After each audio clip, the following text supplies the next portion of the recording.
हाँ, hello students, welcome back to my channel ROC के। तो आप देख सकते हैं फ्रैक्शन का एक और नया टॉपिक लेके आए हुए हैं। ऑलरेडी हम चार टॉपिक के बारे में डाले हुए, मतलब 4 पार्ट डाल चुके हैं फ्रैक्शन के बारे में, लेकिन ये एक लास्ट टाइप है जो आपको जानना बहुत ज़रूरी है, क्योंकि ये प्रॉपर्टीज़ ऑफ फ्रैक्शन है। कुछ फ्रैक्शन की प्रॉपर्टीज़ हैं, यदि आप इसको जान लीजिएगा तो आपको दिक्कत नहीं होगा फ्रैक्शन में। चलिए बताते हैं प्रॉपर्टीज़ के थ्रू। वेन मतलब क्या होता है? वेन का हिंदी क्या होता है? वेन का मतलब क्या होता है बताओ? जब। वेन मतलब क्या होता है? जब। डेनोमिनेटर मतलब वेन, डेनोमिनेटर ये क्या है तुम्हारा? डेनोमिनेटर। डेनोमिनेटर को हिंदी में बोलते हैं हर। क्या बोलते हैं? हर। हर मतलब नीचे का बात किया जा रहा है, ठीक है। तो यहाँ पे when denominator is same. Same मतलब बराबर। सेम मतलब इक्वल कह सकते हैं। यदि डेनोमिनेटर सेम रहेगा तो आपको बहुत ही इजी हो जाएगा इसको सॉल्व करना। क्यों इजी हो जाएगा? क्योंकि तुमको पता है ये लाइक फ्रैक्शन में आएगा। लाइक फ्रैक्शन में आएगा कि नहीं आएगा? और तुमको पता है लाइक फ्रैक्शन का प्रॉपर्टीज होता है कि यदि हम एग्जांपल लेंगे 1/7 है, फिर 1/7 है, तो ये लाइक फ्रैक्शन है कि नहीं है? और इसका एलसीएम सेम आता है और ऊपर जो लिखा हुआ रहता है उसको ऐड कर देते हैं, और 1 और 1 कितना हो गया? 2, और नीचे 7। ये है तुम्हारा प्रॉपर्टीज लाइक फ्रैक्शन का। क्या आपको पता था? पहले नहीं पता था। तो चलिए, ये प्रॉपर्टीज तो पता था कि ये लाइक फ्रैक्शन का ऐसे ऐड होता है, लेकिन एक प्रॉपर्टीज के थ्रू हम कैसे बताएंगे? देखिए, यदि हम a/b कोई नंबर लिए, a कोई भी न्यूमरेटर हो सकता है, b कोई भी डिनोमिनेटर हो सकता है, प्लस का प्लस, क्या प्लस की जगह पे माइनस लिख सकते हैं? यस, लिख सकते हैं, क्योंकि ये प्रॉपर्टीज तुम्हारा प्लस में भी फॉलो करता है और माइनस में भी फॉलो करता है, तो हम लिख सकते हैं। तो प्लस की जगह पे माइनस भी हम लिख सकते हैं। हाँ, इनटू नहीं होगा, इनटू का अलग प्रॉपर्टी चला जाएगा, क्योंकि वहाँ भी बताएंगे।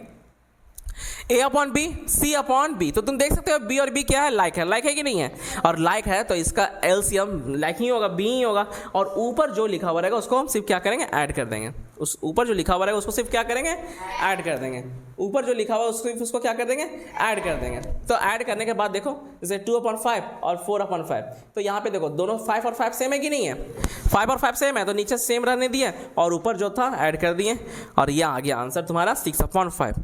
ये दो फर्स्ट रो, ये फर्स्ट प्रॉपर्टी था। ये कौन सा प्रॉपर्टी था? सेकेंड प्रॉपर्टीज में आते हैं। सेकेंड प्रॉपर्टी जानना बहुत जरूरी है। जब, वेन मतलब क्या? जब डेनोमिनेटर मतलब हर गिवन अनइक्वल, जब अनइक्वल दिया हुआ रहेगा तब क्या करना है? जब अनइक्वल दिया हुआ रहेगा तब क्या करना है? तुम देख सकते हो लाइक में नहीं है, यहाँ लाइक में है। चलो देखो नेक्स्ट, यदि यहाँ पे तुमको मेन काम करना है, बहुत सारे बच्चे क्या करते हैं? डायरेक्टली कर देते हैं मल्टीप्लाई। 7 का टेबल में 14 कितना बार में आता है? 2 बार में आता है। 7 का टेबल में 14 कितना बार में आता है? 2 बार में। और 2 क्या करते हैं? डायरेक्टली मल्टीप्लाई करते हैं 3 से, और 2 3 6 लिख देते हैं, लेकिन वो डायरेक्टली जंप करने के चक्कर में वो मिस्टेक हो जाता है।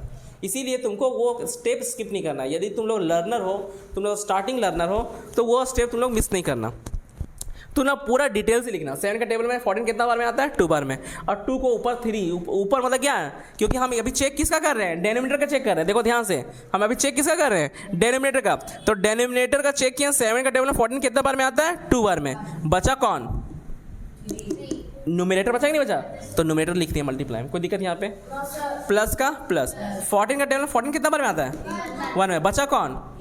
8 बचा कि नहीं बचा? मतलब न्यूमरेटर बचा कि नहीं बचा? वो न्यूमरेटर लिख दिए, कोई दिक्कत मल्टीप्लाई में?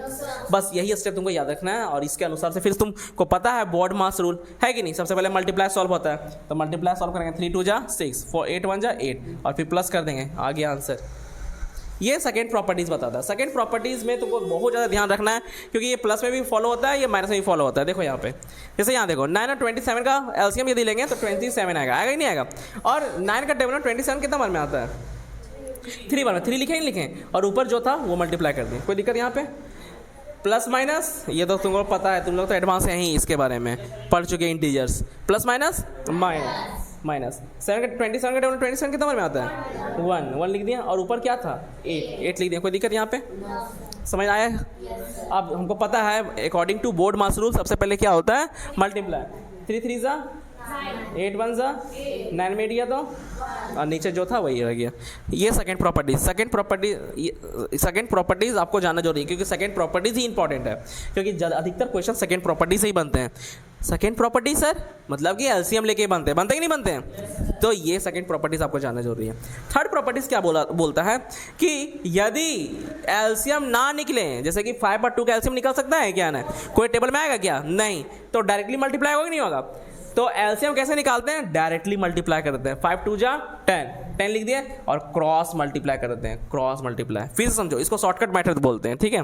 फिर से समझो, 5 और 2 का एलसीएम नहीं निकलेगा तो क्या करेंगे, मल्टीप्लाई कर देंगे, मल्टीप्लाई करेंगे 5 2 जा 10, और ऊपर अब कैसे लिखेंगे सर, कुछ नहीं करना है, तुमको क्रॉस मल्टीप्लाई करना है, मींस 2 को 3 से मल्टीप्लाई कर देना है, 5 को 6 से मल्टीप्लाई कर देना है, प्लस का प्लस। फिर समझो, नहीं समझ आया तो यदि एलसीएम ना निकले तो इन दोनों को मल्टीप्लाई कर देंगे और फिर क्या करेंगे, cross multiply. Cross multiply means क्या कि 3 ये 2 3 के पास जाएगा और ये 5 6 के पास जाएगा, और ये मल्टीप्लाई करने के बाद तुमको पता है कि पहले मल्टीप्लाई रूल, उसके बाद ऐड, 3 2 जा 6, 5 6 जा 30, और उसके बाद ऐड कर देंगे, 36 आ गया। यही है शॉर्टकट मेथड, ठीक है। बाकी हम क्वेश्चंस देते हैं, तुम लोग बनाओगे, समझ आएगी नहीं आया। चलिए, होप ये आपको ये वीडियो आपको अच्छा लगा तो please like comment and subscribe जरूर करें।